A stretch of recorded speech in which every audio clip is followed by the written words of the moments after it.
Fahri, kemudian gentleman, baru saya hormat.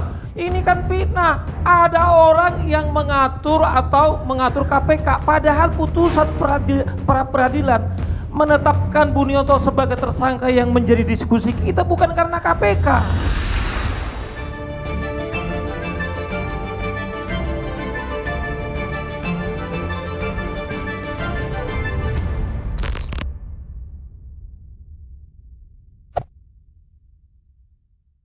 Ini adalah Indonesia Lawyers Club yang tema kita pra-peradilan menetapkan Bunioto sebagai tersangka.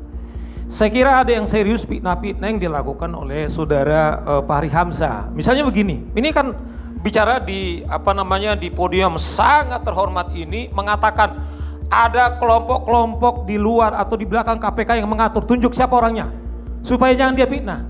Siapa? Bang Karni tolong. Siapa orang, jangan-jangan apakah nanti itu Budiono atau siapa? Tolong ditunjuk supaya jangan fitnah karena ini berbahaya Bang Karni. Kalau dia sebut orang itu pencemaran nama baik. Tetapi dia sudah sebut ada orang itu kan ya, fitnah. Ada orang tapi tidak jelas. Loh, menurut saya Bang Karni nggak fair. Menurut saya kalau Fahri kemudian gentleman baru saya hormat.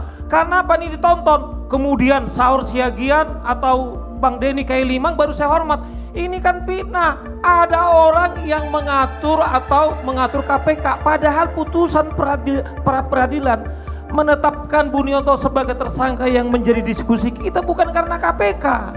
Kalau dia benci kepada KPK nggak apa-apa. Cukup ya. Tetapi jangan sampai fitnah. Ya cukup. Saya bilang kalau enggak ini adalah memang dia pekerjaannya fitnah. Jadi inilah partai kalau nggak punya partai kerjanya fitnah-fitnah. Terima kasih Bang Karni. Anda boleh jawab. Rasanya saya lebih mengerti hukum dari lawyer satu ini gitu. Karni, bagaimana dia? Coba saya bayangkan.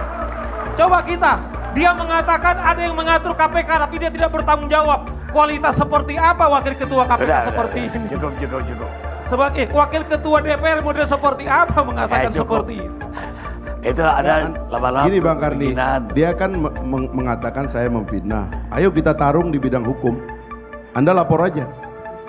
Loh, ya, makanya saya mengatakan, cara kan saya menjelaskan satu peristiwa hukum itu hak saya dan saya tahu batasnya. Nah, oleh karena itu makanya supaya saya mengatakan, ini fitnah Bang Karni. Dia mau memaksa saya memfitnah orang, saya nggak mau. Bukan, berarti dia fitnah. Ada orang imajinatif, cara berpikirnya halusinasi menurut Makanya saya bilang saya ini nggak kuliah hukum, rasanya saya lebih mengerti hukum dari dia gitu. Cukup.